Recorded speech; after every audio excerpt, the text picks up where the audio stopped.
Bem-vindo a uma jornada pelo livro de Jeremias, um dos relatos mais intensos, dolorosos e teologicamente profundos de toda a Bíblia.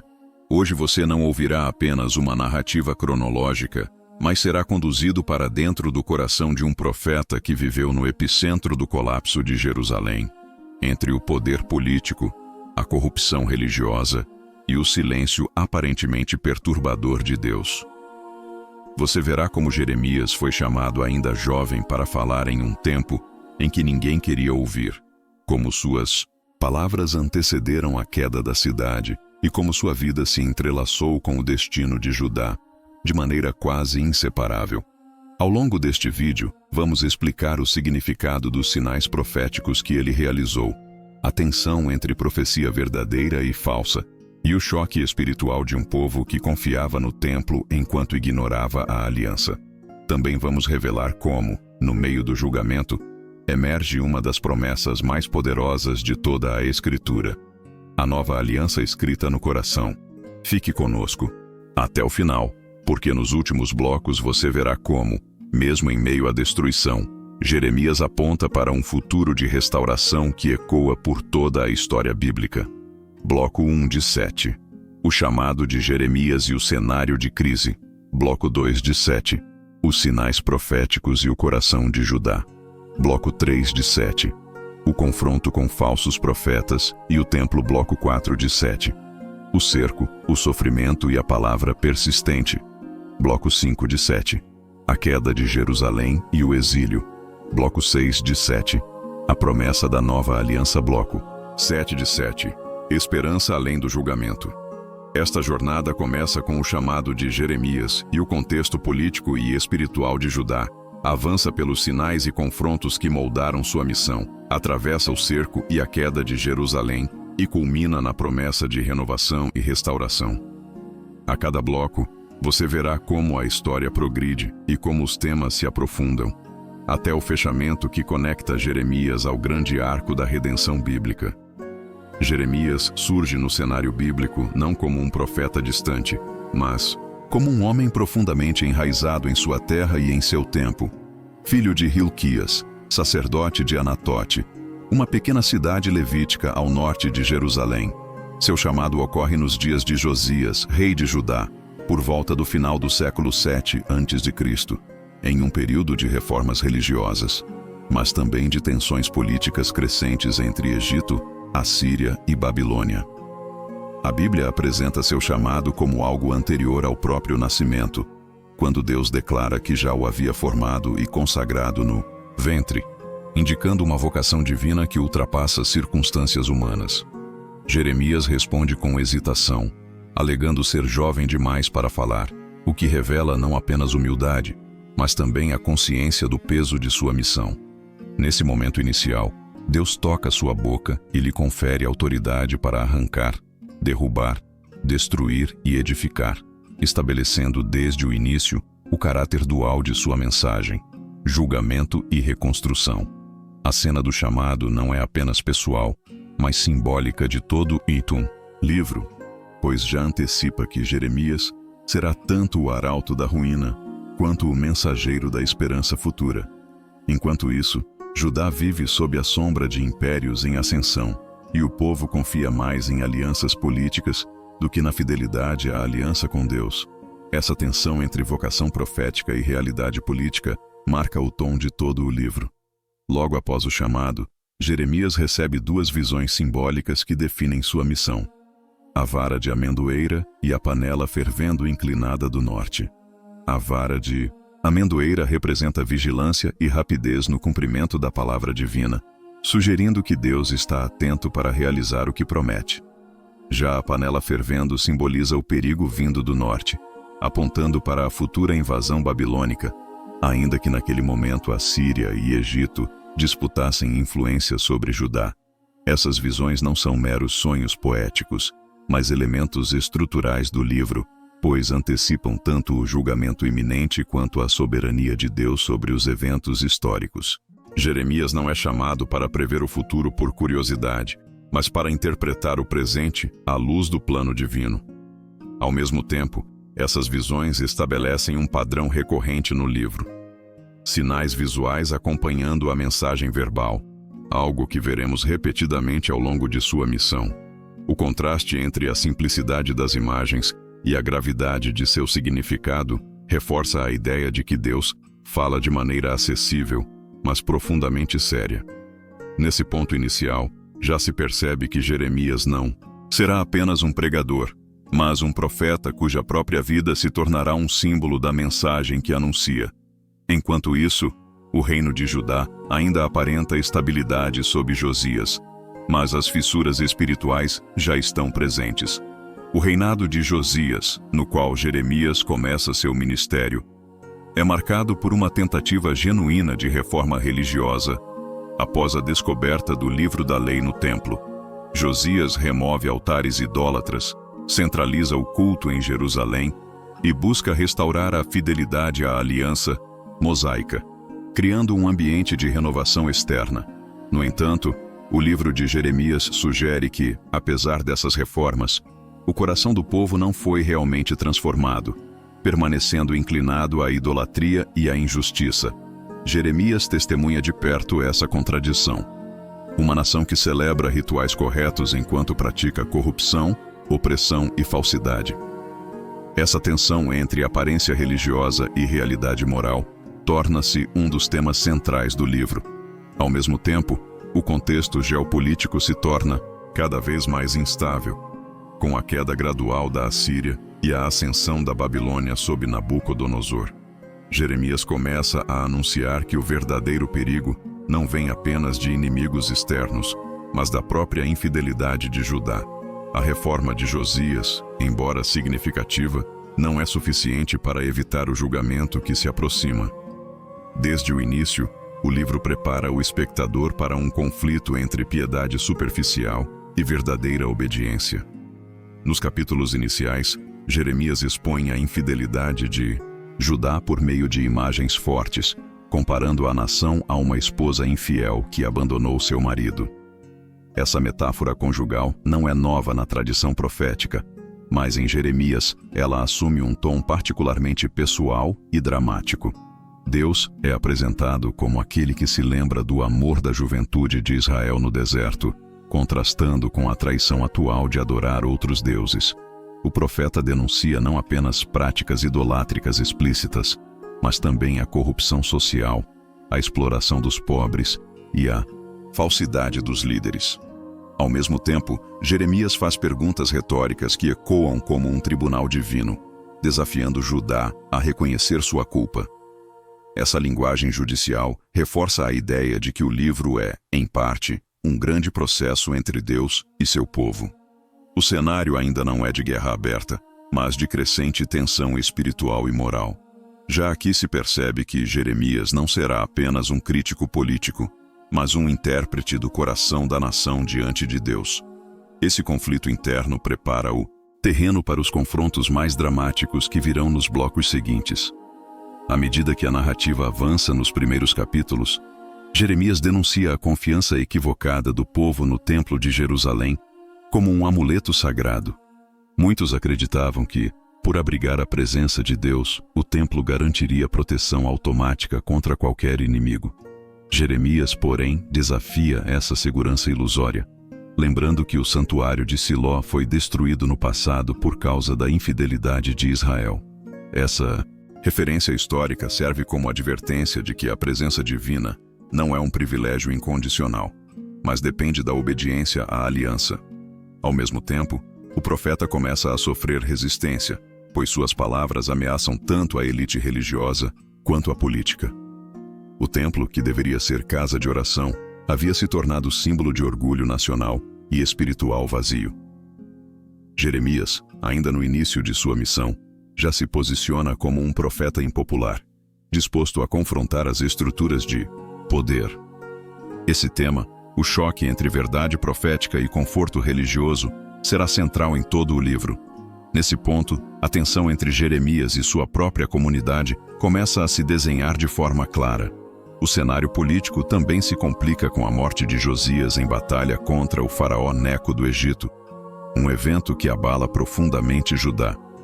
A perda do rei reformador cria um vácuo de liderança e intensifica a instabilidade interna, enquanto potências estrangeiras disputam controle sobre a região. Os reis que sucedem, Josias, Jeoacás, Joaquim e Zedequias, demonstram, em geral, pouca fidelidade à mensagem profética. Jeremias passa a atuar em um ambiente cada vez mais hostil, onde sua voz é vista como traição ao patriotismo. A mudança de cenário político reforça a urgência de sua mensagem, pois o julgamento anunciado não é mais uma possibilidade distante, mas uma realidade iminente. Ao mesmo tempo, o profeta começa a experimentar o isolamento pessoal que marcará sua trajetória. Desde o início, o livro sugere que Jeremias não será apenas um observador, mas um participante sofredor na crise de sua nação.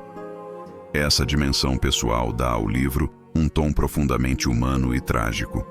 Ainda no começo de sua missão, Jeremias recebe a ordem de proclamar sua mensagem publicamente, inclusive às portas do templo e nas ruas de Jerusalém.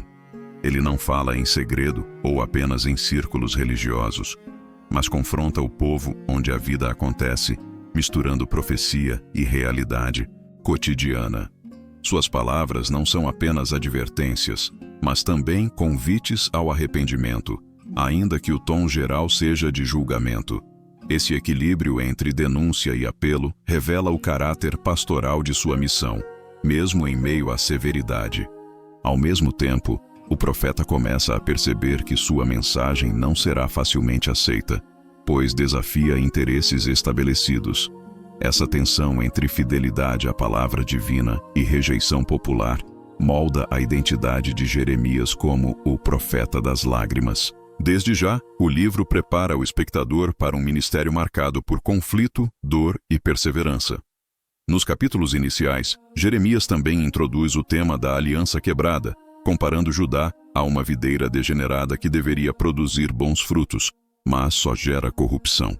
Essa imagem agrícola conecta o livro às tradições anteriores de Israel, especialmente às metáforas de Isaías e Oséias. Ao mesmo tempo, Jeremias enfatiza que o problema não é apenas ritual, mas moral e espiritual. O povo abandonou a fonte de águas vivas e cavou cisternas rachadas que não retêm água. Essa linguagem poética reforça a ideia de que a idolatria é, em última análise, uma forma de auto-engano e autodestruição. O profeta não está apenas condenando práticas externas, mas revelando a lógica interna da infidelidade. Essa análise profunda do coração humano diferencia Jeremias de um mero pregador moralista. Nesse ponto, o livro já estabelece que o julgamento que virá não é arbitrário, mas consequência de uma ruptura deliberada da aliança.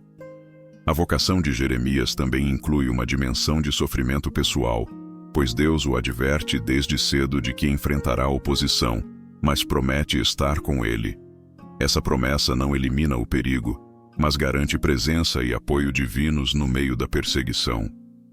Jeremias é comparado a uma cidade fortificada, uma coluna de ferro e muros de bronze, imagens que sugerem resistência e firmeza. No entanto, essa fortaleza não é de orgulho, mas de fidelidade à palavra recebida. Ao mesmo tempo, o profeta percebe que sua missão o afastará de alianças humanas e até mesmo de relações familiares normais.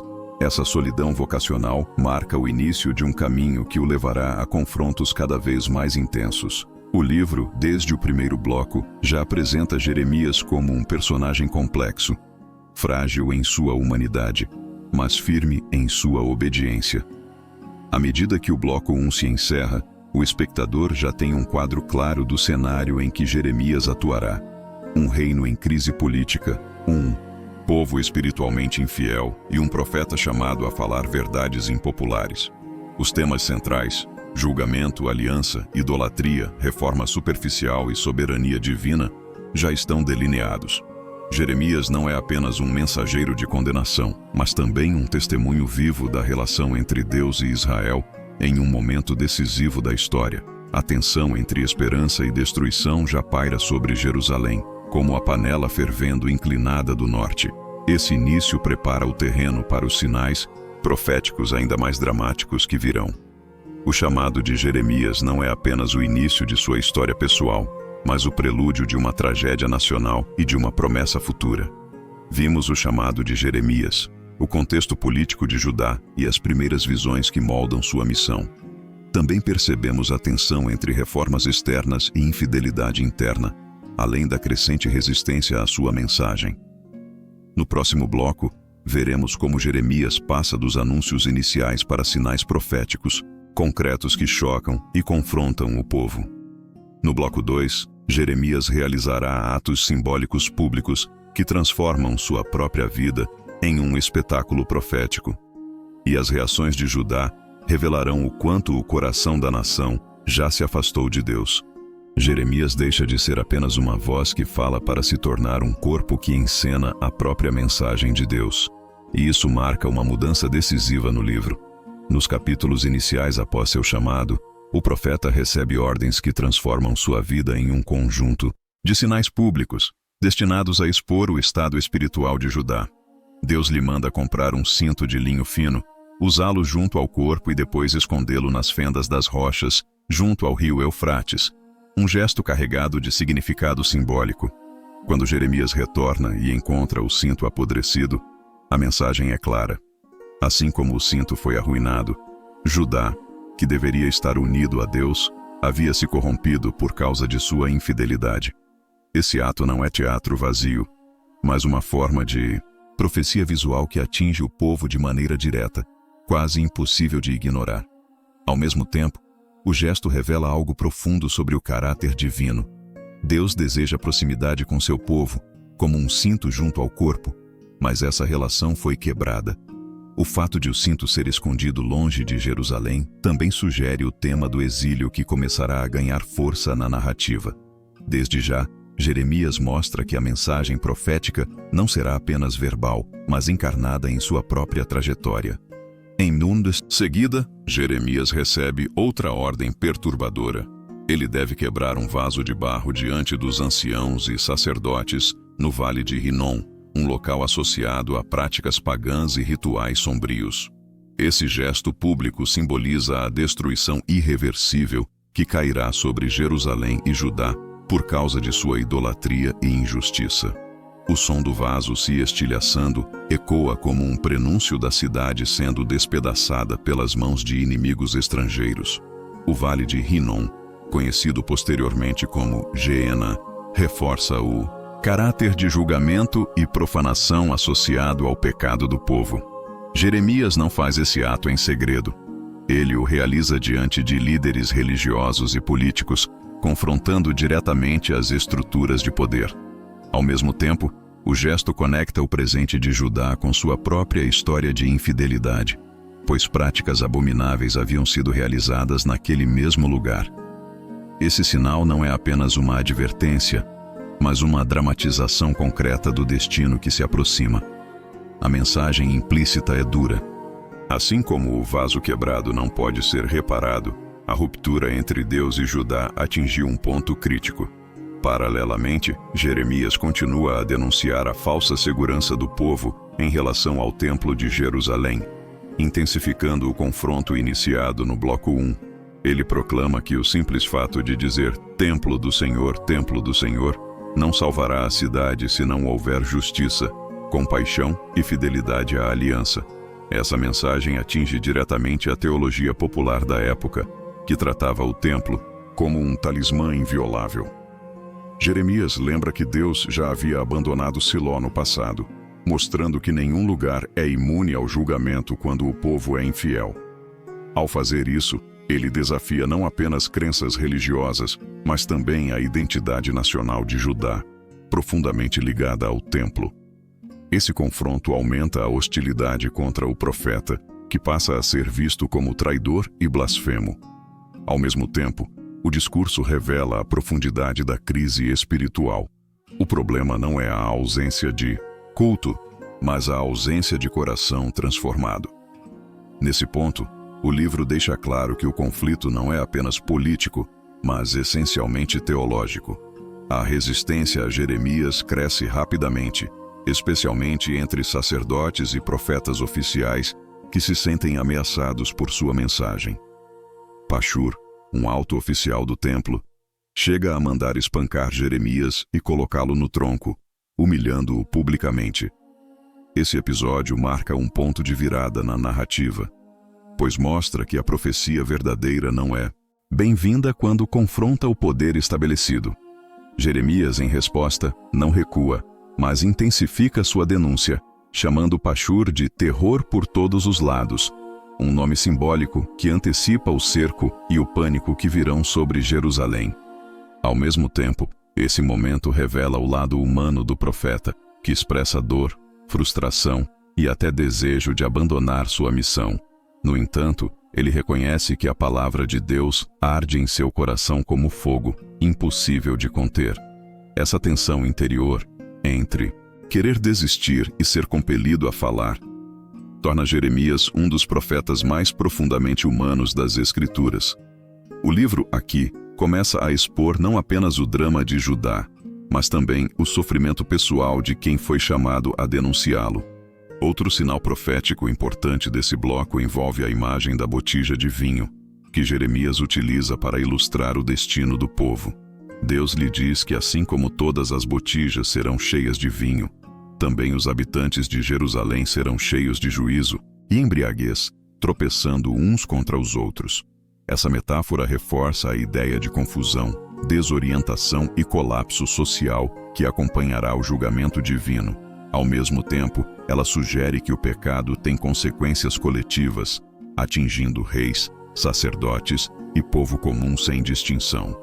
Jeremias não apresenta o julgamento como arbitrário, mas como resultado direto da rejeição persistente à palavra de Deus. A imagem da embriaguez também ecoa temas presentes em outros profetas, conectando Jeremias a uma tradição mais ampla de denúncia profética. Nesse ponto, o livro aprofunda a noção de que o pecado não é apenas individual, mas sistêmico e estrutural em Judá. O profeta continua a usar linguagem concreta e visual para tornar a mensagem inescapável. Enquanto isso, a situação política de Judá se deteriora ainda mais, com a crescente ameaça da Babilônia no horizonte. Jeremias começa a mencionar mais explicitamente a figura de Nabucodonosor como instrumento do julgamento divino, algo profundamente perturbador para um povo que se considerava eleito. A ideia de que Deus poderia usar um império pagão para disciplinar Judá desafia noções simplistas de proteção divina automática. Ao mesmo tempo, o profeta enfatiza que essa invasão não é mero acaso geopolítico, mas parte de um plano soberano. Essa perspectiva teológica diferencia Jeremias de analistas políticos comuns. Ele interpreta os eventos à luz da aliança e da justiça divina. Nesse contexto, os sinais proféticos ganham ainda mais peso, pois não são advertências vagas, mas antecipações de acontecimentos reais e iminentes. O livro começa a entrelaçar, de forma cada vez mais clara, profecia e história. Um dos momentos mais dramáticos desse bloco ocorre quando Jeremias recebe a ordem de não se casar, não ter filhos e não participar de lutos ou festas comunitárias. Essa instrução radical transforma sua própria vida em um sinal vivo do futuro de Judá. Ao renunciar ao casamento e à família, Jeremias simboliza a ruptura social que o cerco e o exílio trarão, quando morte e separação se tornarão comuns. Sua ausência em funerais e celebrações reflete a retirada do favor divino e a quebra das estruturas normais de convivência. Esse gesto não é apenas pessoal, mas profundamente público, pois sua vida passa a espelhar o destino da nação. Ao mesmo tempo, essa ordem revela a seriedade do momento histórico. A crise não é passageira, mas tão profunda que altera até mesmo as relações mais básicas. O livro, aqui, intensifica o caráter trágico da narrativa, mostrando que o julgamento afetará todos os aspectos da vida em Judá. Paralelamente, Jeremias continua a confrontar o povo com acusações de idolatria, especialmente a adoração à Rainha dos Céus, uma divindade associada a cultos estrangeiros. Ele denuncia como famílias inteiras participam desses rituais, envolvendo homens, mulheres e crianças em práticas proibidas. Esse detalhe é crucial, pois mostra que a infidelidade não é apenas das elites, mas está enraizada na vida cotidiana. Ao mesmo tempo, Jeremias aponta a hipocrisia de um povo que, após praticar idolatria, entra no templo para adorar o Senhor como se nada tivesse acontecido. Essa duplicidade espiritual é um dos alvos centrais de sua mensagem. O profeta não está apenas preocupado com rituais corretos, mas com a integridade do coração. Nesse ponto, o livro aprofunda a crítica à religião superficial, um tema que atravessa toda a tradição profética. Outro elemento marcante desse bloco é a crescente oposição dos falsos profetas, que proclamam paz e segurança quando Jeremias anuncia destruição. Esses líderes religiosos afirmam que Deus jamais permitiria a queda de Jerusalém, reforçando a falsa confiança popular. Jeremias, porém, denuncia esses profetas como mentirosos que falam visões de sua própria imaginação, não da boca do Senhor. Esse confronto estabelece uma tensão central no livro. Quem realmente fala em nome de Deus? A disputa não é apenas teológica, mas também política, pois a mensagem de paz serve aos interesses dos governantes, enquanto a advertência de Jeremias ameaça a estabilidade. Ao mesmo tempo, o profeta reafirma que a verdadeira palavra de Deus é como fogo e martelo que despedaça a rocha, contrastando com as ilusões reconfortantes dos falsos líderes. Essa batalha de vozes prepara o terreno para conflitos ainda mais intensos nos blocos seguintes. À medida que o bloco 2 se desenvolve, Jeremias começa a experimentar um isolamento crescente, tanto social quanto espiritual. Ele lamenta sua condição, questionando por que nasceu para ver tanta dor e oposição. Esses lamentos pessoais, conhecidos como Confissões de Jeremias, revelam um profeta profundamente afetado pelo peso de sua missão. No entanto, mesmo em meio à angústia, ele continua fiel à palavra recebida, demonstrando uma coragem que não nasce de força própria, mas da convicção divina. O livro, nesse ponto, equilibra julgamento coletivo com drama individual, tornando a narrativa ainda mais envolvente. Jeremias não é apenas um porta-voz distante, mas um homem ferido pela própria mensagem que proclama. Essa dimensão humana intensifica o impacto emocional do texto. Enquanto isso, a linguagem do profeta se torna cada vez mais intensa e poética, alternando entre denúncias duras e apelos apaixonados ao arrependimento. Ele compara Judá a uma prostituta obstinada, correndo atrás de deuses estrangeiros, mas ainda assim chamada a retornar ao Senhor. Essa mistura de julgamento e convite revela a tensão fundamental do livro. Deus não deseja destruir seu povo, mas restaurá-lo, ainda que por meio de disciplina severa. Ao mesmo tempo, Jeremias começa a introduzir, de forma ainda embrionária, a ideia de um futuro renovado após o exílio. Essas sementes de esperança ainda não dominam a narrativa, mas já estão presentes como contraponto à destruição iminente. O livro, assim, mantém um equilíbrio entre tragédia e promessa desde seus primeiros blocos. Neste ponto, já se torna claro que Jeremias não é apenas um profeta de palavras, mas de sinais, conflitos e sofrimento pessoal. Seus atos simbólicos, confrontos com líderes e renúncias pessoais, não são detalhes periféricos, mas parte essencial da mensagem divina. O bloco 2 consolida a imagem de um profeta que vive o destino de sua nação em carne própria, enquanto denuncia sua infidelidade. A tensão entre a palavra profética e a realidade política e religiosa de Judá atinge um novo patamar. O cenário está preparado para um confronto ainda mais direto entre Jeremias e as autoridades de Jerusalém. A panela fervendo do norte já não é apenas uma visão distante, mas uma ameaça cada vez mais concreta. Vimos Jeremias transformar sua própria vida em sinais proféticos, confrontar a falsa segurança no templo e enfrentar oposição crescente de líderes e falsos profetas. Também percebemos como o julgamento anunciado começa a ganhar contornos mais concretos no cenário político. No próximo bloco, o conflito entre Jeremias e as autoridades de Jerusalém se intensificará de maneira decisiva. No bloco 3, Jeremias enfrentará julgamento público no próprio templo, será ameaçado de morte e revelará como a profecia verdadeira desafia tanto o poder religioso quanto o político de Judá. Já vimos o chamado de Jeremias e os sinais que expõem o coração de Judá. Agora avançamos para o confronto direto com o templo e os falsos profetas, e ainda veremos o cerco de Jerusalém, a queda da cidade e a promessa da nova aliança nos blocos finais. Jeremias agora entra no coração religioso de Jerusalém de maneira ainda mais direta, quando Deus lhe ordena que se coloque à porta do templo e proclame sua mensagem diante de sacerdotes, líderes e povo. Ele não fala em um lugar periférico, mas no ponto mais sagrado da vida nacional, onde milhares se reuniam para adorar e buscar proteção divina. Ali, em vez de palavras de conforto, Jeremias anuncia que a confiança cega no templo é ilusória e que Deus pode abandoná-lo como fez com Siló no passado.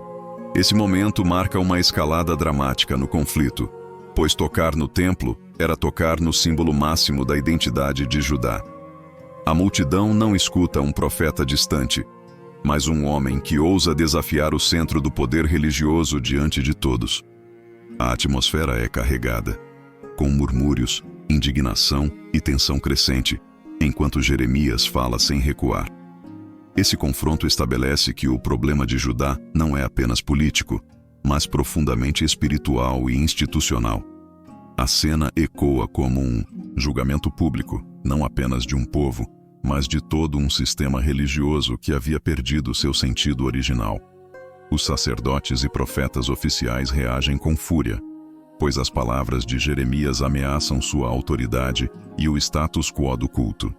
Eles o acusam de blasfêmia e exigem sua morte, argumentando que ninguém pode falar contra o templo sem ser inimigo de Deus.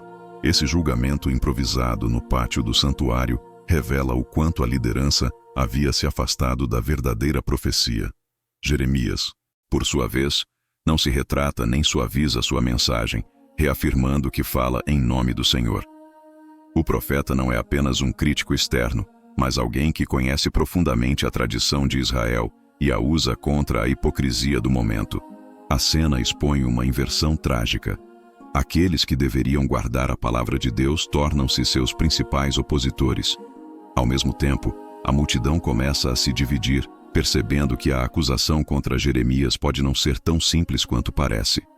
Esse momento de julgamento marca um ponto de virada no livro, pois a perseguição institucional ao profeta se torna explícita.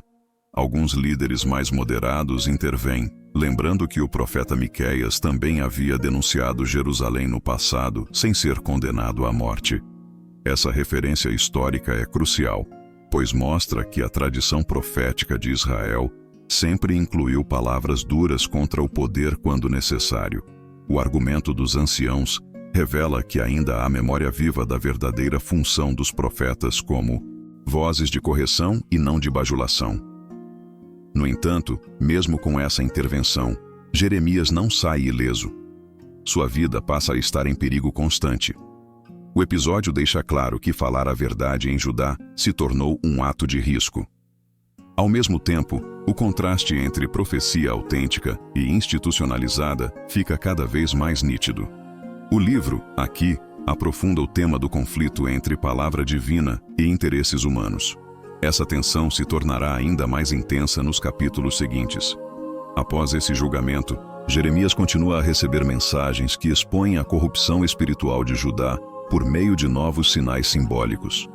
Deus lhe ordena que faça um jugo de madeira e o coloque sobre seu pescoço, simbolizando a submissão inevitável ao rei da Babilônia. Esse gesto público é profundamente provocador, pois sugere que resistir ao domínio babilônico seria resistir à vontade divina. Para um povo orgulhoso de sua identidade nacional, essa mensagem soa como traição. Jeremias não está defendendo a Babilônia por simpatia política, mas interpretando o curso da história à luz do julgamento de Deus. O jugo se torna uma imagem central do livro, representando tanto disciplina quanto oportunidade de arrependimento. Ao mesmo tempo, esse sinal intensifica a oposição dos falsos profetas, que proclamam libertação rápida e rejeitam a ideia de submissão. O contraste entre as duas mensagens, paz ilusória versus verdade dura, atinge um novo nível de clareza. Entre os falsos profetas, destaca-se Hananias, que confronta Jeremias publicamente e quebra o jugo de madeira como sinal de que Deus libertaria Judá em 2 anos. Esse ato dramático convence muitos de que Jeremias está errado e que a crise será breve. No entanto, Jeremias responde com paciência, afirmando que apenas o cumprimento dos fatos revelará quem fala em nome de Deus. Pouco depois, ele recebe uma palavra divina que condena Hananias e anuncia sua morte iminente por ter pregado rebelião contra o Senhor. O episódio não é apenas um confronto pessoal, mas um teste de autenticidade profética. A morte de Hananias, conforme anunciado, reforça a credibilidade de Jeremias e a gravidade de sua mensagem.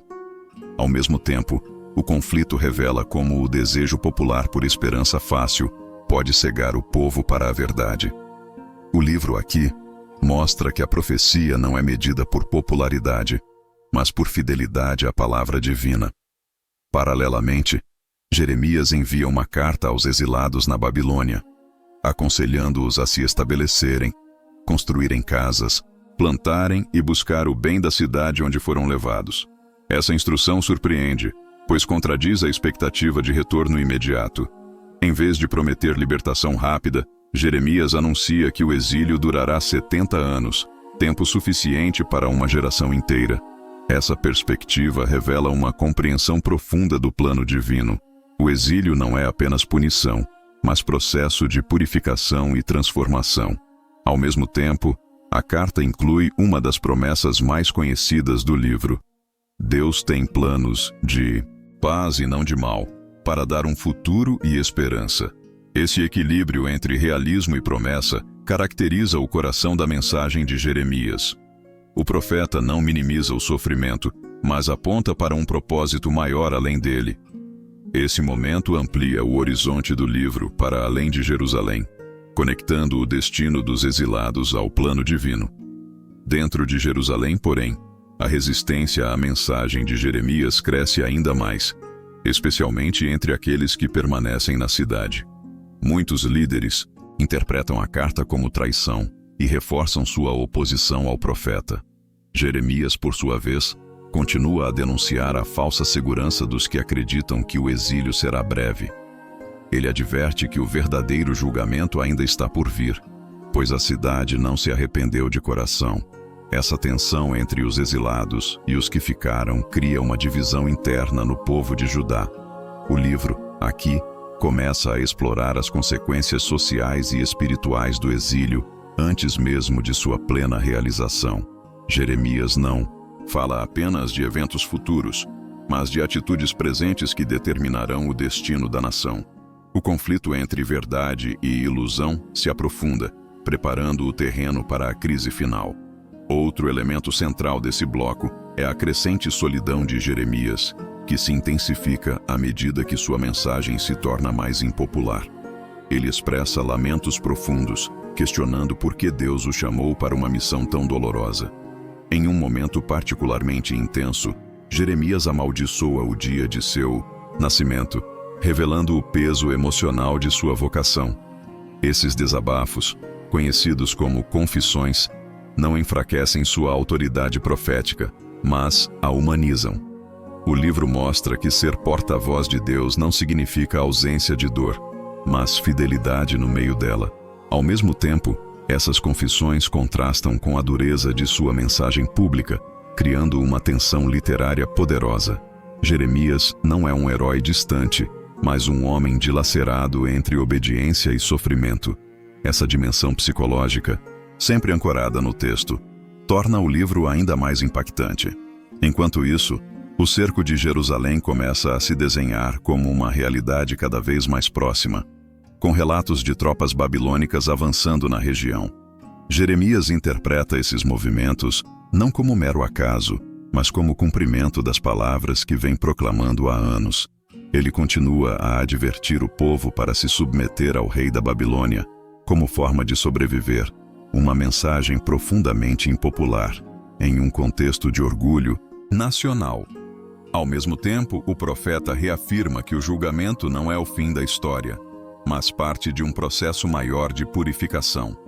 Essa visão teológica da história diferencia Jeremias de cronistas políticos. O livro, aqui, entrelaça profecia, sofrimento pessoal e eventos históricos em um único fio narrativo. A tensão entre destruição iminente e promessa futura atinge um ponto crítico. Nesse contexto, Jeremias também começa a anunciar sinais de esperança mais claramente, embora ainda subordinados ao julgamento. Ele fala de um tempo em que Deus reunirá seu povo de volta à terra e restaurará sua relação com eles. Essas promessas ainda são distantes, mas já lançam luz sobre o futuro além do exílio. Ao mesmo tempo, o profeta enfatiza que essa restauração será baseada em uma transformação interior, não apenas em mudança política. Essa ideia prepara o terreno para o tema central do próximo bloco, a nova aliança. O livro, assim, mantém um equilíbrio delicado entre denúncia e promessa. Mesmo no meio do confronto mais intenso, Jeremias não abandona a visão de um Deus fiel às suas promessas. O bloco 3, portanto, consolida Jeremias como o profeta que enfrenta tanto o poder religioso quanto o político, sustentado apenas pela palavra divina. Seus confrontos no templo, seus sinais simbólicos e sua carta aos exilados revelam um ministério que abrange julgamento e esperança, dor e fidelidade. A oposição contra ele se intensifica, mas sua autoridade profética também se torna mais evidente. Jerusalém ainda não caiu, mas o cerco espiritual e moral já está em curso. O palco está montado para os eventos mais dramáticos da história de Judá: o cerco físico da cidade e a queda que se aproxima. A panela fervendo do norte já não é uma visão distante, mas uma realidade iminente. Vimos Jeremias confrontar diretamente o templo, enfrentar julgamento público, desafiar falsos profetas e interpretar o exílio como parte do plano divino. Também acompanhamos sua crescente solidão e a intensificação da crise política e espiritual de Judá. No próximo bloco, o conflito deixa o plano das palavras e entra no terreno brutal da guerra. No bloco 4, Jerusalém será cercada. Jeremias sofrerá prisões e perseguições, e a palavra de Deus será testada no fogo do sofrimento real, tanto do profeta quanto do povo. Já vimos o chamado de Jeremias, seus sinais proféticos e o confronto direto com o templo e os falsos profetas. Agora entramos na fase decisiva do cerco de Jerusalém e ainda veremos a queda da cidade e a promessa da nova aliança nos blocos finais. O conflito deixa o campo das palavras e entra no terreno brutal da guerra quando Jerusalém começa a sentir, de maneira concreta, o avanço das forças babilônicas. O cerco não surge de repente como um raio inesperado, mas como o desdobramento de tudo o que Jeremias vinha anunciando há anos, dando ao momento um peso de inevitabilidade histórica e teológica. Tropas de Nabucodonosor cercam a cidade, cortando rotas de suprimento, isolando Jerusalém e criando um clima de medo, fome e desespero. Dentro dos muros, o povo ainda tenta manter uma aparência de normalidade religiosa, oferecendo sacrifícios no templo, enquanto a realidade ao redor se desintegra. Jeremias interpreta o cerco não como simples estratégia militar, mas como um instrumento visível do juízo divino contra a infidelidade persistente de Judá. Ao mesmo tempo, o profeta não se distancia friamente dos acontecimentos. Ele sente o sofrimento do povo, conhece a angústia das famílias e vê o colapso das estruturas sociais. O livro, nesse ponto, atinge um tom sombrio e denso, onde profecia e história se entrelaçam de forma inseparável. A panela fervendo inclinada do norte, vista no início, agora ferve de fato sobre Jerusalém. Enquanto a cidade é cercada, Jeremias enfrenta uma nova onda de perseguição interna, ainda mais intensa e cruel. Líderes políticos e militares o acusam de desmoralizar o povo ao defender a rendição à Babilônia como vontade de Deus. Para eles, suas palavras não são profecia, mas traição em tempos de guerra. Jeremias é preso, interrogado e acusado de desertar para o inimigo, revelando o quanto sua mensagem se tornou intolerável para o poder estabelecido. Ele não é tratado como um conselheiro espiritual, mas como um criminoso de guerra. Mesmo assim, o profeta não suaviza sua posição. Ele insiste que resistir à Babilônia só trará mais destruição. Esse confronto evidencia a tensão entre patriotismo humano e obediência divina, um tema central do livro. Ao mesmo tempo, a prisão de Jeremias simboliza o aprisionamento espiritual de Judá, que se recusa a ouvir a verdade. A palavra de Deus, que deveria libertar, agora parece acorrentada junto com seu mensageiro.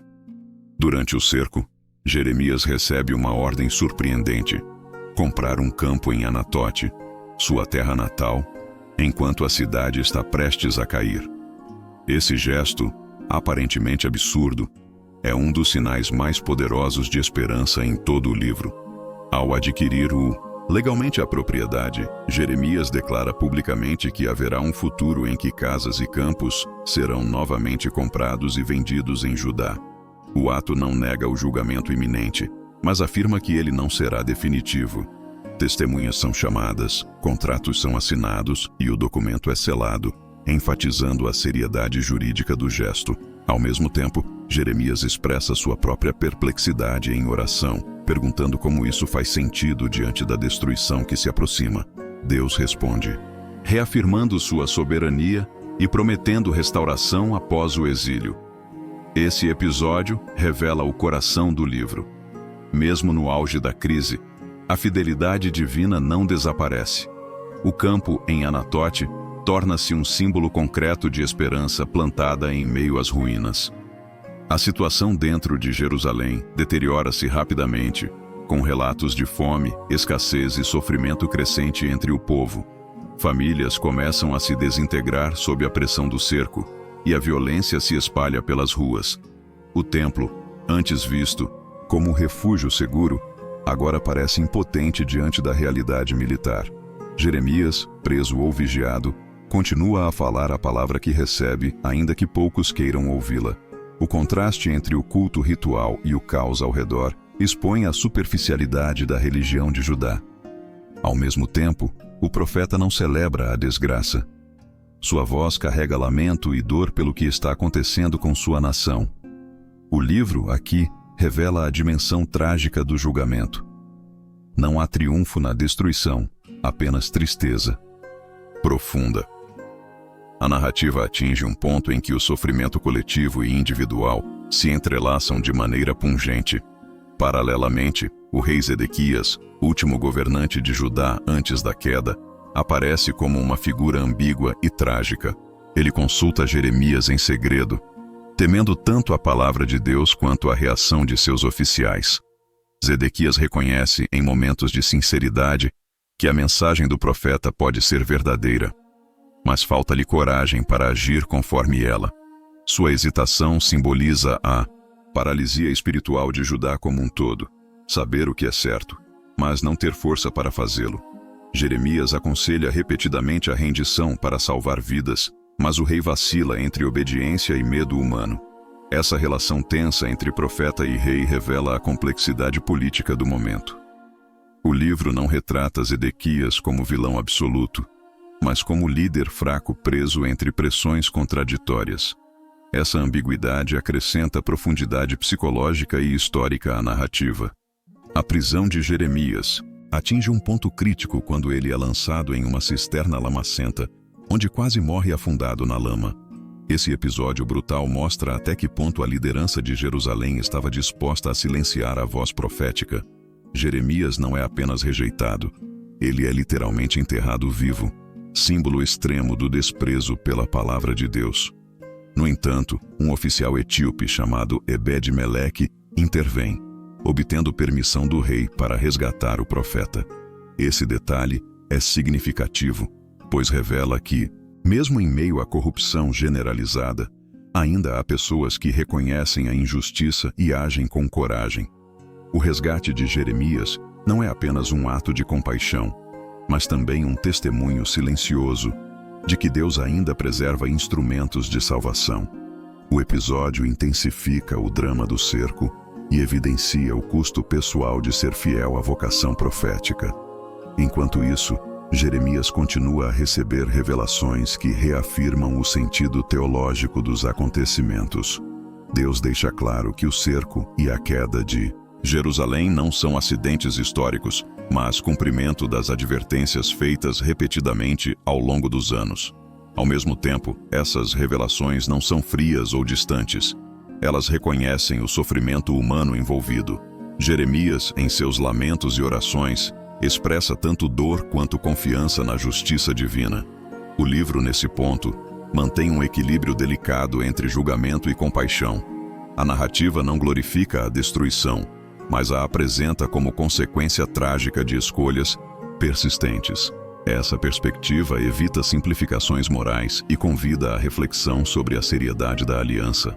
O cerco também expõe a fragilidade das alianças políticas de Judá, especialmente com o Egito, que tenta intervir brevemente antes de recuar. Esse movimento cria uma falsa esperança momentânea em Jerusalém, levando alguns a acreditar que o perigo havia passado. Jeremias, porém, adverte que a retirada babilônica é temporária e que o julgamento retornará com ainda mais força. Essa sequência revela a tentação humana de agarrar-se a qualquer sinal de alívio, mesmo quando ele é ilusório. O profeta, novamente, se posiciona como a voz que vê além das aparências. O livro, aqui, mostra como eventos políticos e militares são interpretados teologicamente, sem reduzir tudo a causas sobrenaturais simplistas. A tensão entre esperança efêmera e realidade iminente intensifica o drama da narrativa. Em meio a tudo isso, Jeremias continua a anunciar, ainda que de forma embrionária, a promessa de restauração futura.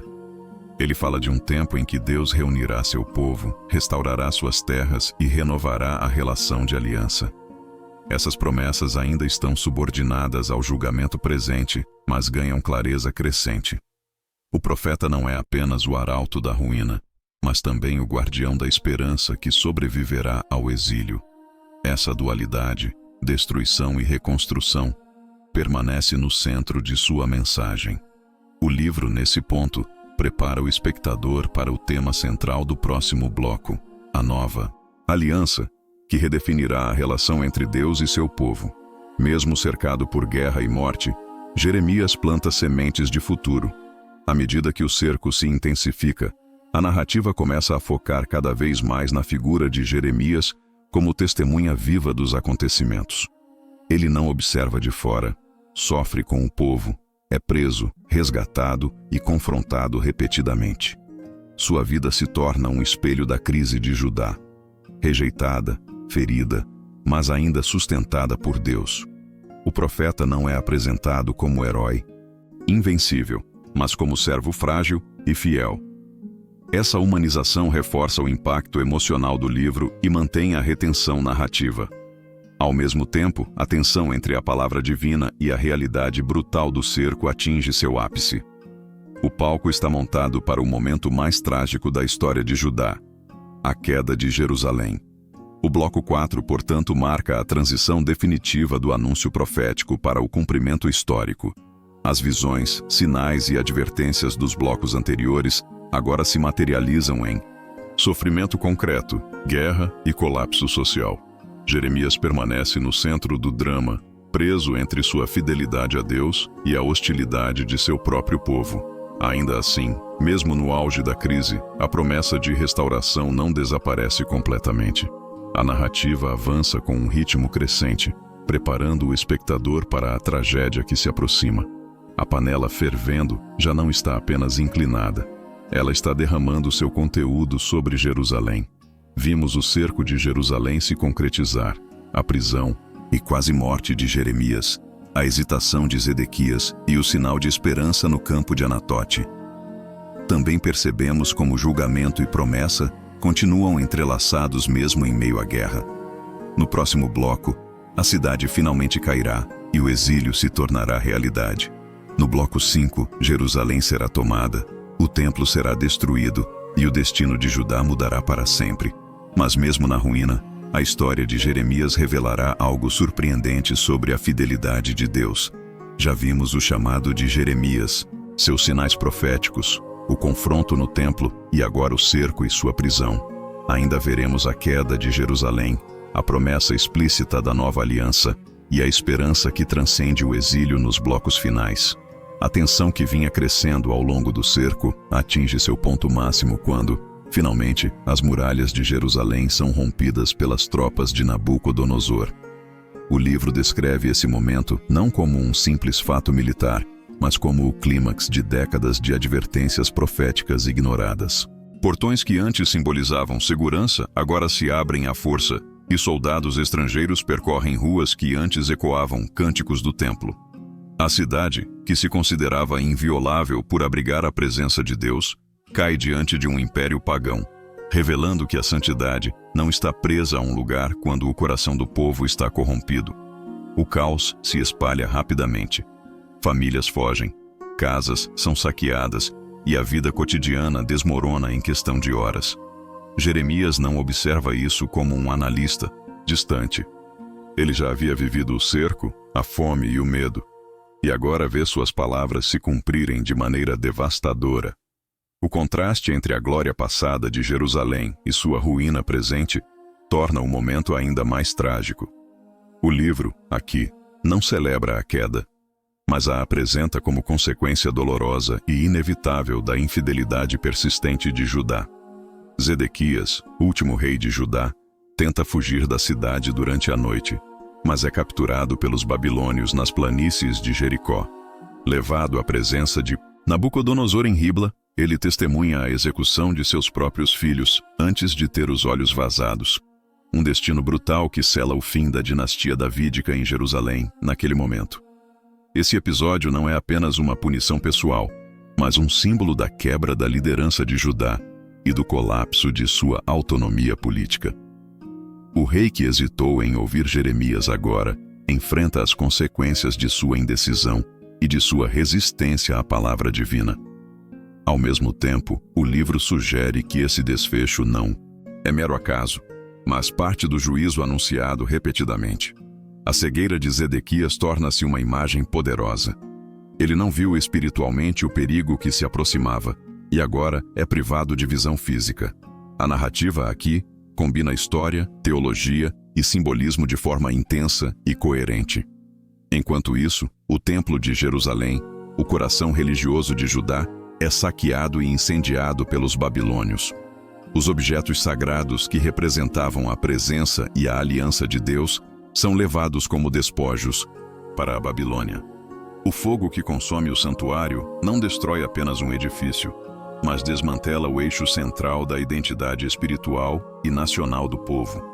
Para muitos, isso parece a prova definitiva de que Deus abandonou Jerusalém, exatamente como Jeremias havia advertido. O livro não descreve esse momento com um triunfalismo inimigo, mas com sobriedade solene, quase como um lamento silencioso. Muros são derrubados, casas nobres são queimadas, e a cidade é reduzida a ruínas fumegantes. A destruição não é seletiva.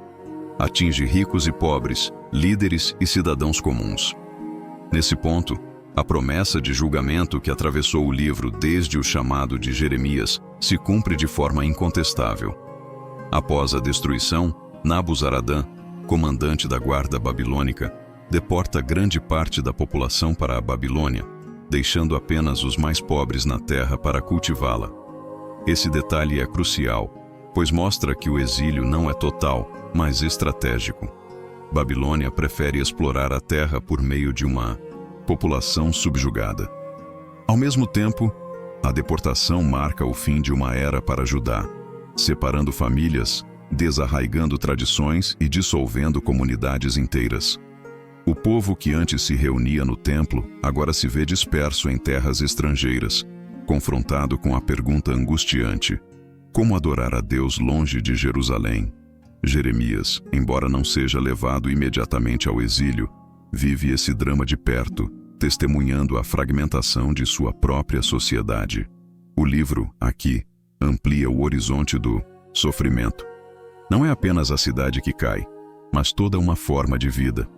Dentro desse cenário de ruína, Jeremias aparece não como prisioneiro, mas como figura ambígua entre os sobreviventes.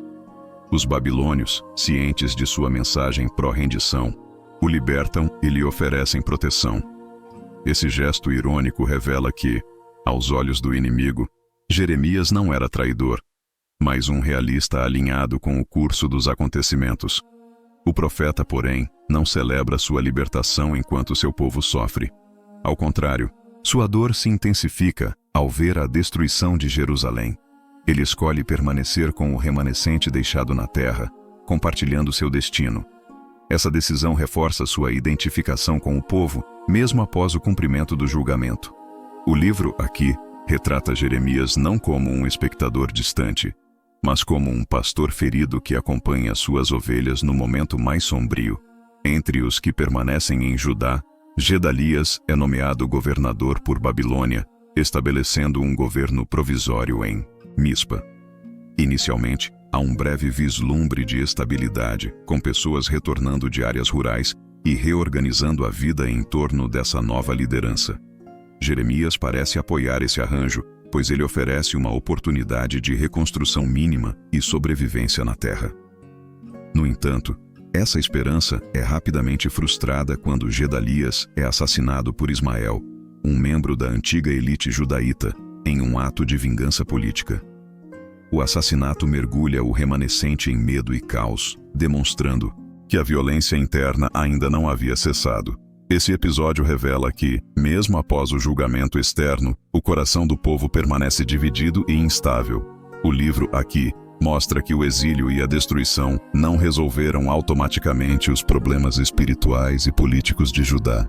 Após a morte de Gedalias, o remanescente teme represálias babilônicas e decide fugir para o Egito, apesar das advertências de Jeremias. Antes de partir, eles pedem ao profeta que consulte a Deus e prometem obedecer à resposta, qualquer que seja. Jeremias, após buscar orientação divina, transmite claramente que devem permanecer na terra e confiar na proteção do Senhor. No entanto, quando recebem essa resposta, os líderes acusam Jeremias de mentir e insistem em seguir para o Egito. Esse momento é profundamente revelador. Mesmo após tudo o que aconteceu, o povo ainda resiste à palavra divina quando ela contraria seus planos. A decisão de ir para o Egito simboliza um retorno à antiga dependência de potências estrangeiras e uma repetição do erro que contribuiu para a queda de Judá. O livro, aqui, reforça um padrão recorrente. A infidelidade não é facilmente corrigida, mesmo após o julgamento. Jeremias é levado à força para o Egito junto com o remanescente, encerrando sua trajetória profética em um contexto de exílio involuntário. Lá, ele continua a denunciar a idolatria do povo, que rapidamente retoma práticas pagãs, como a adoração à Rainha dos Céus. Esse detalhe é crucial, pois mostra que o exílio não purificou automaticamente o coração de Judá. O problema espiritual era mais profundo do que a localização geográfica. Jeremias adverte que mesmo no Egito o julgamento divino os alcançará, pois não se pode fugir da responsabilidade diante de Deus. Ao mesmo tempo, sua presença entre os exilados forçados revela sua fidelidade até o fim, acompanhando o povo mesmo quando rejeitam sua mensagem. O livro, aqui, apresenta um retrato sombrio, mas honesto, da condição humana e da persistência do pecado. Enquanto isso, a narrativa amplia o olhar para o destino dos exilados na Babilônia, que começam a se organizar, construir casas e viver conforme a carta de Jeremias. O contraste entre o remanescente no Egito e os exilados na Babilônia sugere que o plano divino está se cumprindo de maneira paradoxal. Aqueles que aceitaram o exílio como disciplina estão mais alinhados com a vontade de Deus do que os que fugiram. Esse paralelo reforça o tema central do livro: obediência à palavra divina. Mesmo quando difícil, é o caminho para a vida.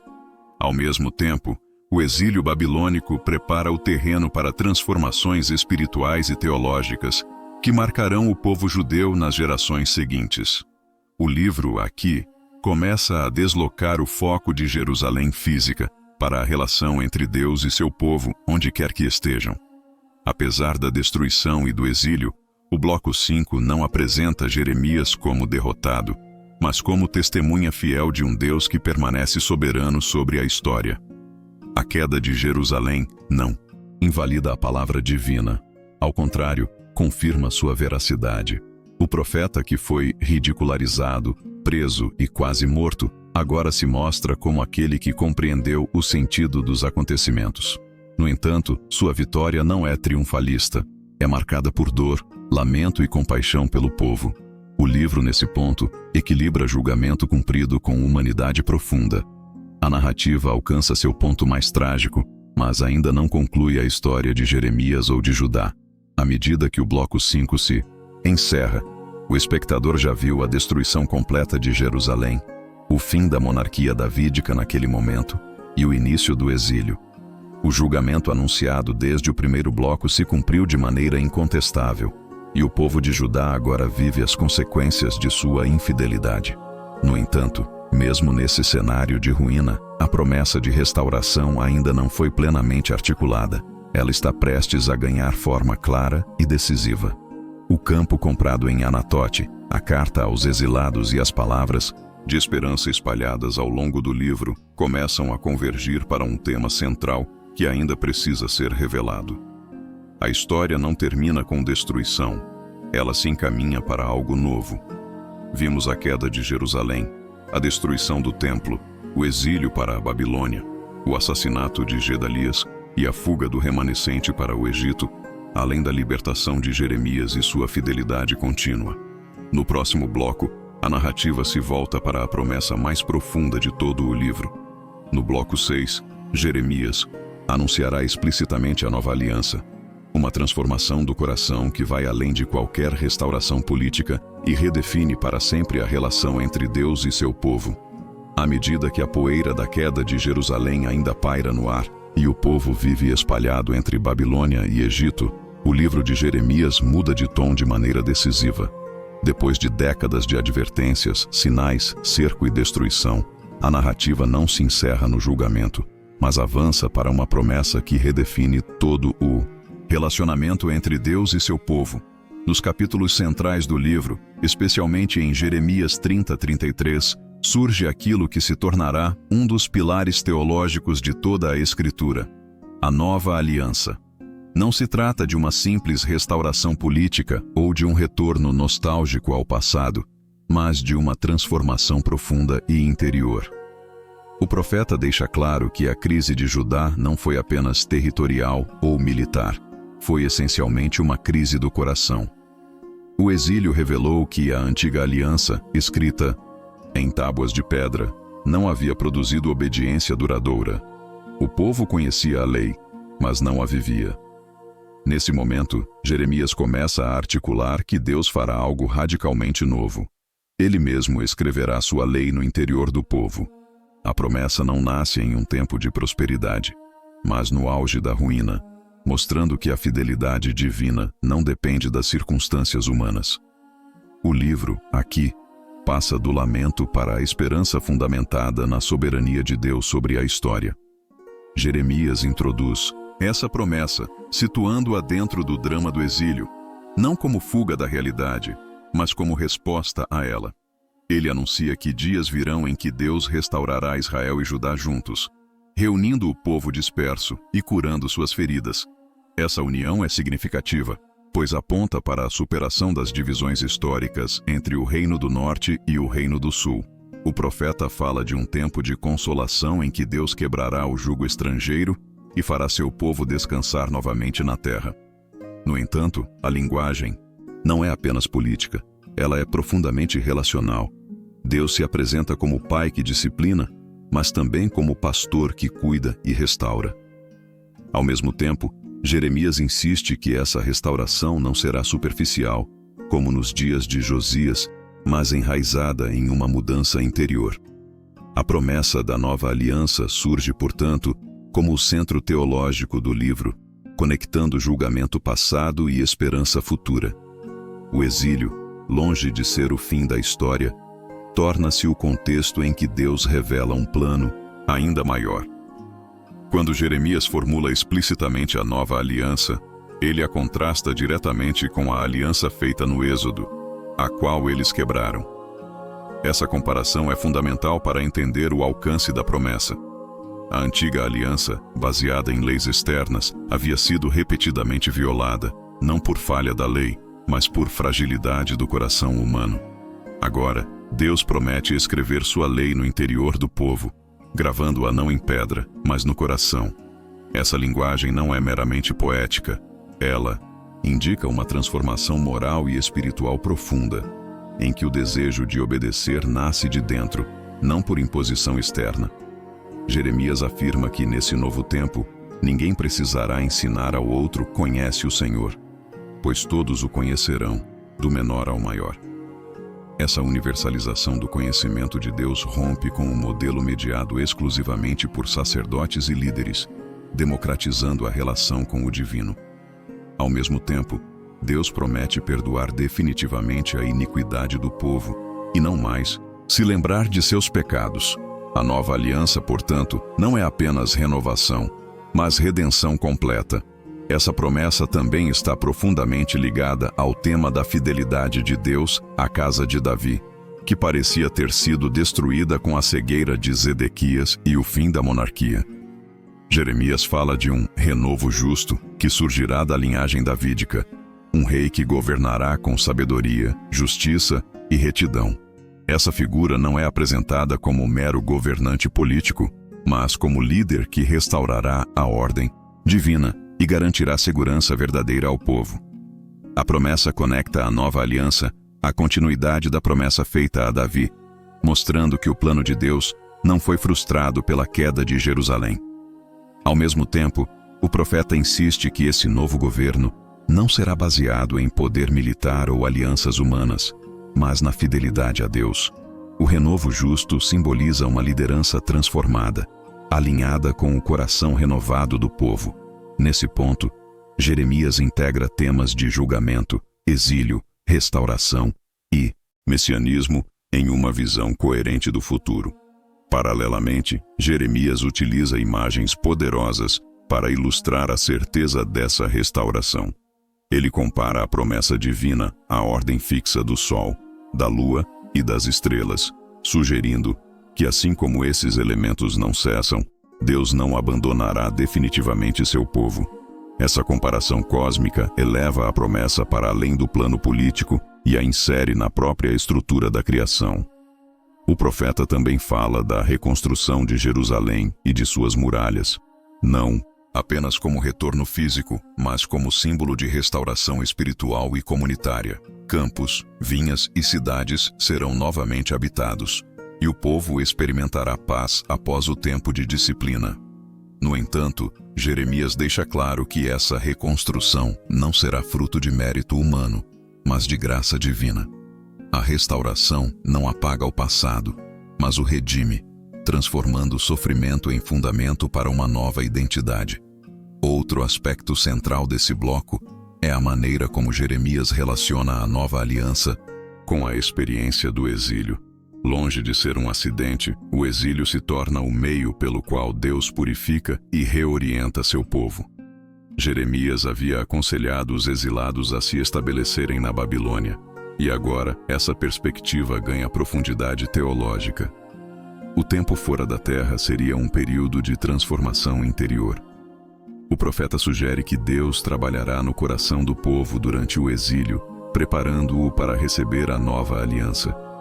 Assim, o sofrimento não é apenas punição, mas pedagogia divina. Essa leitura do exílio como processo formativo diferencia Jeremias de interpretações simplistas de castigo. O livro aqui revela um Deus que disciplina com propósito e que nunca abandona seu plano de redenção. Enquanto anuncia essas promessas, Jeremias não ignora a realidade presente de ruína e dispersão. Ele reconhece que a restauração não será imediata e que o exílio durará gerações. Essa honestidade dá credibilidade à sua mensagem, pois evita ilusões de solução rápida. Ao mesmo tempo, o profeta insiste que a palavra de Deus é certa e que o futuro prometido é tão seguro quanto os eventos já cumpridos do julgamento. Essa tensão entre já cumprido e ainda por cumprir estrutura toda a teologia do livro. Jeremias não apresenta a nova aliança como fuga da dor, mas como o horizonte que dá sentido ao sofrimento atual. A esperança, portanto, não é sentimental, mas fundamentada na fidelidade histórica de Deus. O bloco 6 também destaca o papel de Jeremias como mediador entre Deus e o povo, mesmo após a queda de Jerusalém. Embora rejeitado e perseguido, ele continua a interceder, a anunciar e a interpretar os acontecimentos à luz do plano divino. Sua própria vida, marcada por dor e fidelidade, torna-se uma parábola viva da nova aliança, um coração quebrantado que permanece obediente. O profeta não vê a promessa como algo distante e abstrato. Ele a proclama no meio das ruínas, conectando passado, presente e futuro. Essa postura reforça sua autoridade e sua relevância como voz divina. O livro, nesse ponto, mostra que a verdadeira liderança espiritual não se manifesta no poder, mas na fidelidade em meio à adversidade. Além disso, Jeremias articula que a nova aliança não será restrita apenas a Israel, mas terá implicações mais amplas para as nações. Embora o foco imediato seja o povo de Judá, o profeta sugere que a restauração de Israel será um sinal para todo o mundo do caráter justo e misericordioso de Deus. Esse horizonte universal conecta Jeremias a outras tradições proféticas como Isaías e antecipa temas que ecoarão ao longo de toda a Bíblia. A nova aliança, portanto, não é apenas uma solução local para uma crise histórica específica, mas parte de um plano maior de redenção. O livro, aqui, expande seu alcance sem perder sua ancoragem no contexto histórico de Judá. Outro elemento importante é a continuidade entre julgamento e esperança, que permeia todo o bloco. Jeremias não apresenta a nova aliança como ruptura total com o passado, mas como seu cumprimento e aprofundamento. A lei não é abolida, mas internalizada. A relação com Deus não é substituída, mas renovada. Essa continuidade preserva a coerência da narrativa bíblica e evita a ideia de que Deus mudou de plano após o fracasso humano. Pelo contrário, o livro mostra que o julgamento sempre esteve orientado para a restauração final. A nova aliança emerge assim, como o clímax teológico de Jeremias, integrando os temas de aliança, pecado, exílio e redenção em uma única visão. À medida que o bloco 6 se encaminha para o fim, a narrativa deixa claro que a história de Jeremias e de Judá ainda não terminou, mas já foi redefinida. A queda de Jerusalém não é o capítulo final. A promessa da nova aliança abre um novo horizonte que transcende o exílio e a destruição. O profeta, que começou como jovem hesitante em Anatote, agora se revela como portador de uma das mensagens mais profundas de toda a Escritura. Sua voz, antes ridicularizada, ecoa como testemunho de um Deus que julga com justiça e salva com misericórdia. O livro, nesse ponto, prepara o espectador para o fechamento, onde julgamento e esperança serão sintetizados em uma visão unificada do propósito divino. Vimos Jeremias anunciar a nova aliança, na qual Deus escreverá sua lei no coração do povo, perdoará definitivamente seus pecados e restaurará Israel sob um renovo justo da linhagem de Davi. Também percebemos como o exílio funciona como processo de transformação e como julgamento e esperança permanecem entrelaçados. No próximo bloco, veremos como tudo isso converge para o significado final do livro. No bloco 7, acompanharemos os últimos desdobramentos da história de Jeremias, a situação dos exilados e do remanescente, e entenderemos como o livro fecha o arco entre ruína e restauração. Já vimos o chamado de Jeremias, seus sinais proféticos, o confronto no templo, o cerco e sua prisão, a queda de Jerusalém e agora a promessa da nova aliança. Falta apenas compreender como tudo isso se encaixa no desfecho final do livro e no grande plano de Deus para seu povo. No último movimento do livro, a narrativa de Jeremias deixa de olhar apenas para grandes promessas futuras e se concentra nas consequências concretas da queda de Jerusalém. O cenário é sombrio. A cidade está destruída. O templo em ruínas. O rei deposto e o povo espalhado entre Babilônia e Egito. Ainda assim, o texto não apresenta esse momento como caos sem direção, mas como parte de um desfecho cuidadosamente registrado. Nos 19 capítulos finais, especialmente de Jeremias 39 a 52, o profeta não desaparece. Ele permanece como testemunha viva do julgamento e da fidelidade de Deus. O livro muda de ritmo, passando de discursos proféticos para relatos históricos mais diretos, como se a própria história estivesse agora falando. Essa mudança de tom não enfraquece a mensagem. Pelo contrário, dá peso documental ao que Jeremias anunciou por décadas. A narrativa deixa claro que nada do que ocorreu foi acidente, improviso ou derrota divina. Tudo estava dentro do arco maior do propósito de Deus. O primeiro grande momento desse bloco acompanha a tomada final de Jerusalém por Nabucodonosor. O cerco que durou meses termina com fome extrema, desespero e colapso interno. Zedequias tenta fugir à noite, mas é capturado nas planícies de Jericó e levado à presença do rei da Babilônia. O castigo é brutal e simbólico. Seus filhos são mortos diante dele, e então seus olhos são vazados. Essa cena não é gratuita. Ela sela o fim trágico da dinastia davídica em Judá e confirma as advertências repetidas de Jeremias. Ao mesmo tempo, o texto mostra que a queda não foi resultado de fraqueza militar apenas, mas consequência de persistente rebeldia espiritual. O palácio é incendiado, os muros derrubados e o templo saqueado, marcando o fim de uma era. O que parecia impensável, a destruição da cidade escolhida, torna-se realidade incontestável. Em meio a esse colapso, surge um contraste fundamental. Enquanto líderes são punidos, Jeremias recebe tratamento diferenciado. Nabucodonosor havia ordenado que o profeta fosse protegido, reconhecendo indiretamente que ele falava em nome de Deus. Jeremias é libertado do pátio da guarda e colocado sob cuidado de Gedalias, governador nomeado pelos babilônios. Esse detalhe é crucial, pois mostra que a fidelidade do profeta, apesar de anos de rejeição, agora o preserva. Ele não é salvo por poder político, mas por sua obediência à palavra divina. O livro, nesse ponto, reforça um padrão recorrente. Deus não abandona seus mensageiros, mesmo quando o mundo desmorona ao redor deles. Jeremias permanece no meio do povo, não como vencedor, mas como testemunha da verdade. A narrativa então introduz Gedalias como figura-chave para o remanescente que permanece na terra. Ele tenta reconstruir alguma ordem, incentivando os que ficaram a cultivar a terra e viver em paz sob domínio babilônico. Essa tentativa de estabilidade representa a última chance de um novo começo dentro de Judá, ainda que sob soberania estrangeira. No entanto, o ambiente é instável, marcado por medo, intrigas e ressentimento. Jeremias apoia essa orientação, coerente com sua mensagem anterior de submissão à Babilônia, como instrumento de Deus. O profeta não celebra a derrota, mas reconhece que a sobrevivência do remanescente depende de aceitar o julgamento divino.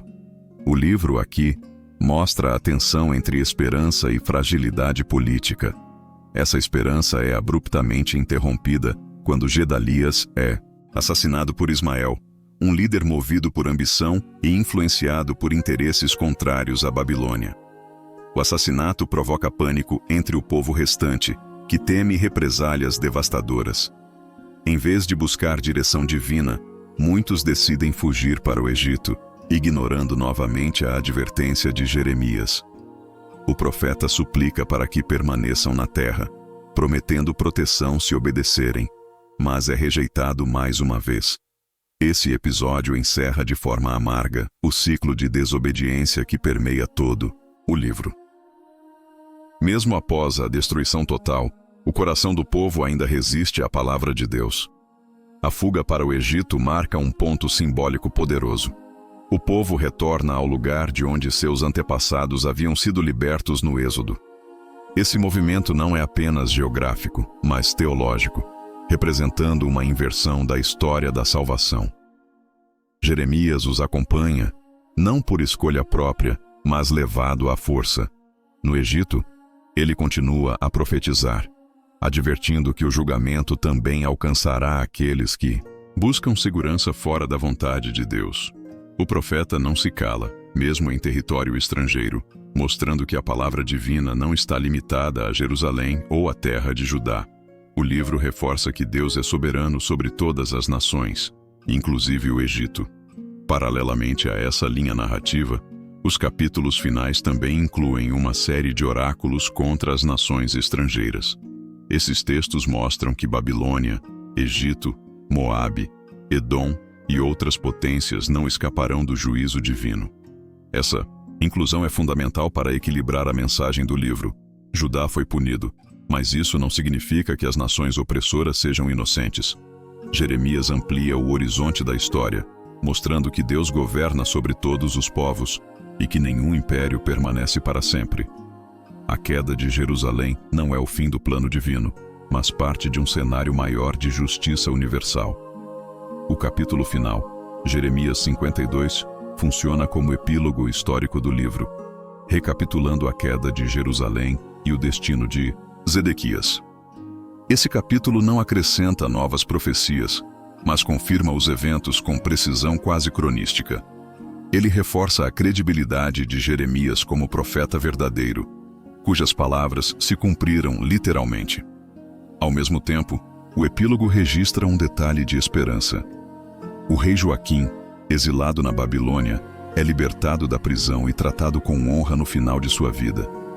Esse gesto não restaura o reino, mas sugere que a linhagem davídica ainda não foi completamente extinguida. A história termina com uma pequena fresta de luz em meio à escuridão. Ao olhar para o conjunto do livro, o bloco 7 revela que Jeremias não é apenas um profeta de destruição, mas de testemunho e fidelidade. Ele vive para ver o cumprimento de suas palavras, mas também para anunciar que a história não acabou. Seu papel como mediador entre Deus e o povo permanece até o fim, mesmo quando tudo parece perdido. O livro, aqui, demonstra que a verdadeira autoridade espiritual não se mede por sucesso visível, mas por perseverança na verdade. Jeremias encarna essa fidelidade até o último capítulo. Teologicamente, esse desfecho integra julgamento, exílio e esperança de maneira coerente. A destruição de Jerusalém confirma a seriedade do pecado e a santidade de Deus, enquanto a promessa da nova aliança, vista no bloco anterior, projeta um futuro de restauração interior. O remanescente, embora pequeno e frágil, torna-se símbolo de continuidade da história de Deus com seu povo. O livro não oferece finais fáceis. Ele deixa o público entre ruínas e promessas, convidando a reflexão sobre fidelidade, obediência e esperança. O arco narrativo de Jeremias, portanto, não termina em triunfo humano, mas na soberania divina. A queda de Jerusalém não anula as promessas, mas as purifica e redefine. O profeta que começou como jovem hesitante em Anatote, encerra sua jornada como testemunha fiel de um Deus que julga com justiça e restaura com misericórdia. O livro deixa claro que, mesmo quando tudo parece perdido, a palavra de Deus permanece de pé. Acompanhamos a queda final de Jerusalém, o destino de Zedequias, a tentativa frustrada de reconstrução sob Gedalias, a fuga para o Egito e os oráculos contra as nações, vendo como o livro fecha o arco entre julgamento e esperança. Também vimos o epílogo histórico que confirma o cumprimento das profecias e deixa uma fresta de luz na libertação de Joaquim. No fechamento, vamos amarrar todos os blocos, sintetizando o significado do livro de Jeremias e mostrando como sua mensagem ecoa muito além de sua própria época. Vimos o chamado do profeta, seus sinais, o confronto com o templo, o cerco, a prisão, a queda da cidade, a promessa da nova aliança e agora o destino do remanescente e das nações. Resta apenas compreender o sentido último de tudo isso no fechamento final. Quando a poeira do império se assenta e o silêncio cobre Jerusalém destruída, o livro de Jeremias permanece ecoando como uma voz que atravessa o tempo. Não é a voz de um vencedor triunfante, mas de um profeta quebrantado que ousou dizer a verdade quando ninguém queria ouvi-la. Desde o seu chamado em Anatote até o último suspiro da Cidade Santa, a história revelou um Deus que não fala por capricho, mas por fidelidade à sua própria santidade e ao seu povo. O julgamento que caiu sobre Judá não foi o colapso de um plano divino, mas o cumprimento de uma palavra justa que havia sido anunciada por décadas. E ao mesmo tempo, em meio às cinzas do exílio, brilhou uma promessa que mudou para sempre o horizonte da fé, a nova aliança escrita no coração. Jeremias mostrou que Deus não é apenas o Senhor de templos e muralhas, mas o soberano da história e do coração humano. Ele expôs a fragilidade de uma religião baseada em rituais vazios, denunciou a falsa segurança em instituições e revelou que a verdadeira crise de Judá era espiritual antes de ser política.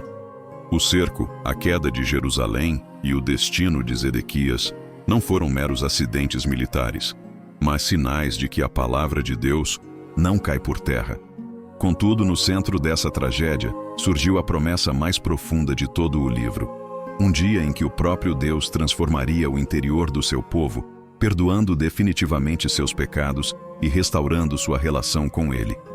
Ao final dessa jornada, o remanescente permanece pequeno, disperso e frágil, mas carregando uma esperança que nenhum império poderia destruir. O livro não termina com triunfo humano, mas com a certeza de que Deus continua governando, mesmo quando tudo parece perdido. A libertação de Joaquim na Babilônia é apenas uma pequena chama, um lembrete de que a linhagem de Davi ainda vive e de que a história de Deus com seu povo ainda não acabou. Jeremias, o profeta rejeitado, torna-se testemunha de que fidelidade não se mede por aplausos, mas por obediência à verdade. Assim, o livro de Jeremias permanece como um chamado eterno. A palavra de Deus é firme, seu julgamento é justo e sua misericórdia é mais profunda do que qualquer ruína. Ele adverte, disciplina, restaura e renova, sempre fiel ao seu propósito. A cidade pode cair, os impérios podem passar, mas a voz de Deus permanece. E agora, depois de caminhar por essa história intensa de chamado, confronto, julgamento e esperança, fica o convite para continuar refletindo sobre essa mensagem que atravessa os séculos. Se essa narrativa te tocou, comenta o que você achou e deixa suas dúvidas aqui embaixo. Compartilha esse vídeo com alguém que precisa ouvir essa mensagem hoje. Se você acredita na fidelidade de Deus, escreve Amém nos comentários e deixa qualquer comentário. Sua participação ajuda essa palavra a alcançar mais pessoas.